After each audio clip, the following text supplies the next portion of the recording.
Good afternoon. It's a great pleasure to be able to say to you, welcome to Cabal Vision HD, the new official Blood Bowl TV. Hi everyone, I'm the Sage and you're watching a quick guide to the vampire team. Vampires are a weird kind of team. They have one of the most powerful players in the game, but also one of the toughest weaknesses to overcome, and positioning will be key in how you deal with them. The team has only two positional types, the vampire and the thrall. Vampires are amazing and they can do just about anything as long as they're not too hungry. And thralls feed them and can't do much. Now rerolls are 70k, which is a lot, but you're also really going to need them, and that's a big part of how to manage your team. Your main positional is the vampire. You can have up to 6 of them, but you probably won't want to. Movement 6, Strength 4, Agility 4, and Armor 8 are one of the best stat lines in the game, if not the best. However, they have bloodlust, and bloodlust is a nega trait, which means that the vampire has to bite a thrall if he fails a 2+ roll at the start of his turn. If he doesn't do so, he'll run into the crowd, be out of the game for the rest of the drive, and cause a turnover. If your vampire fails his bloodlust roll, and you wind up biting a thrall, you'll go straight to injury, which means he's always at least stunned. An 8 or a 9 still gets a KO, but a 10+ will only get a badly hurt, so you'll never permanently damage them. Hypnotic gaze is another really cool power, which allows you to look into the eyes of your opponent and make him lose his tackle zones if you succeed on a roll, which will typically be a 3+. Vampires also have regeneration while still having access to an apothecary, so they tend to live pretty long. Importantly, they also have general, agility, and strength access. Aside from the Kislev Blitzer, they're the only player in the game who has this, and that is huge. It means you can develop them in a number of really cool ways, as we'll see later. To offset how amazing vampires are, your other positional, the Thrall, is really kinda awful. It's basically a hobgoblin, so 6/3/3/7 with general access, and nothing else. However, they can be bitten and eaten, which is kind of their job, and don't underestimate just how important this is. Considering how amazing and important the vampires are, it can be tempting to start off with too many of them, but really, they get kind of worse when you do. So I would recommend starting out with only 2 of them. If you fill your roster up to 12 players, that leaves you with a lot of money. And I think you're going to want to get at least 4 rerolls with that. Now, the one thing you can do is say opt for a 5th reroll, because you have the money for it. But that leaves you with only 12 players and not enough to bite. I would recommend instead sticking with 4 rerolls and going with 14 players total, which leaves you 20k towards your apothecary, which should probably be your first purchase after your first game. If you feel like you really want a 3rd vampire, you can choose to do so, but that would require firing 3 of your thralls relative to that roster. And this leaves you with very little to snack on, and not too many rerolls to actually prevent having to eat your thralls. It's a riskier build, but it does give you 3 guys with strength 4 and agility 4. The vampires have a huge range of skills available to them, but since they start off without any real skills, you're going to have to start with the basics. So Blodge would be a logical place to start for all of them, or maybe just not for the killer. After Blodge, the vampires still have a wealth of options to choose from. Tackle and Frenzy are 2 appealing ones in general, and strength skills have Guard and Mighty Blow as the most standard options. One skill that's really worth considering if you're playing vampires is Pro. Now Pro is usually kind of a mediocre skill because the things that you want to reroll are the things that you really have your team rerolls for. However, it's really good for players that have rolls that you can afford to fail but would rather not. And vampires actually have 2 of those built in. The bloodlust roll at the start of their turn, and the hypnotic gaze when they end their movement. And both of these, Pro is really good for. And of course it'll help you out at other times as well. So, a lot of people agree Pro is great on vamps. The question is when to take it. Anywhere from 3rd skill to 6th skill works. I'd recommend giving Blodge to both of your first vampires. And after that, you'd want to hire a 3rd. Now this one I'd probably make into my killer. So that would be Block as first skill, then Mighty Blow, then probably Tackle or Piling On, and then the other of those. Now, Jump Up is also really good on these kinds of players, and you might also finish it up with Pro. It may seem a bit paradoxical, but stat increases are actually really good on the vampires. Going from Strength 4 to 5 is huge, going from Agility 4 to 5 is huge, and movement on a team that only has movement 6 is really important, especially on the guys that can do anything. The reason Agility 5 is so good is because if you're not in anyone else's tackle zone than the guy you're gazing, it turns your hypnotic gaze roll from a 3+ into a 2+. That is really, really reliable, and it's super important to your playstyle. The player that you use Hypnogaze with a lot is also a player that will benefit more than most of the others from Pro. So I would recommend getting Pro on an Agility 5. Having an Agility 4 Blodge player, it may be very tempting to take Sure Hands, and it's certainly a valid build, but I prefer giving that to the Thralls instead. Some people are also tempted to take Pass and or Accurate on doubles. I really wouldn't go there. I think that's kind of a waste of the potential of the Vampire.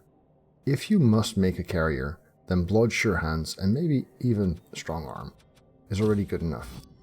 Another thing you might do if you had an Agility 5 Vampire is to turn him into a Leaper.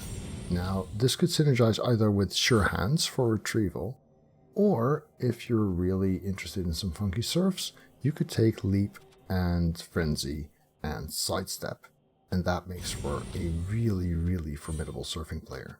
Because Agility 5 and Strength 4 means you can go anywhere and get your surf on. Now, it's worth noting that you don't need Leap as much on Vampires as you do on many other teams, because the players you normally need Leap to get to, you might also be able to get to by good use of Hypnogaze. You don't really need Agility 5 to make a great surfer though. Just starting out from Blodge, and then adding Frenzy, followed by Sidestep to prevent counter surfs, Pro to reroll all the kinds of things Vampires need to reroll, plus if you roll POW for instance where you wanted to push, and Juggernaut to turn both downs into pushes, will give you a really, really formidable surfing player. In all this enthusiasm about the great skill options for the Vampires, let's not forget the Thralls. The Thralls will have two main options for skilling, long term, block and wrestle. I prefer wrestle because taking down ball carriers will largely be the Thrall's job, if you play the way I do. Now, tackle goes really well with this. It'll let you take down any blodgers. And another skill that you'll really want is kick. Now, it goes well after or before wrestle, either works really.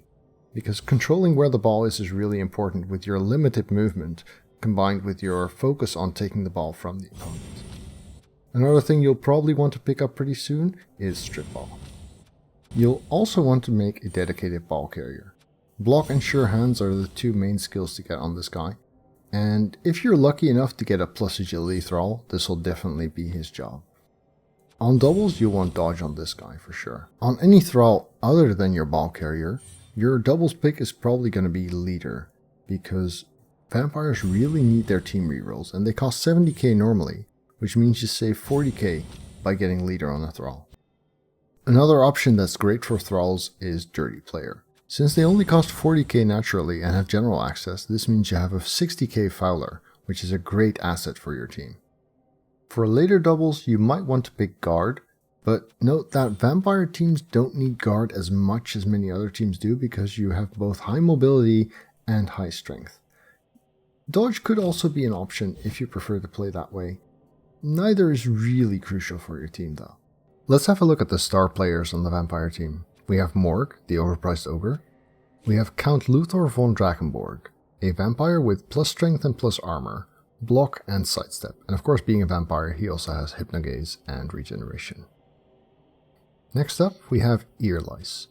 Earlice is a ghoul with plus movement, and he also has catch, diving catch, and sprint. So he's really fast, but of course sprint with loner is kind of eh. Next up, a Wilhelm Chaney, a plus strength werewolf, and he also has wrestle and catch. Now of course, being a werewolf, he has claw and frenzy as well, and regeneration. Very, very good player for sacking.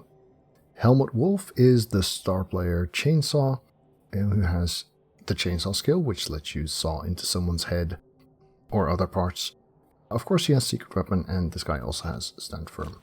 Last is the vampire's unique star, Igor.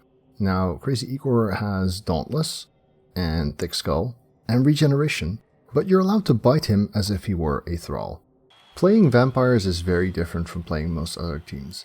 Your vampires themselves are highly mobile even though they're not super fast, and this means you can go a lot of places, but you'll always have to think 2 steps ahead.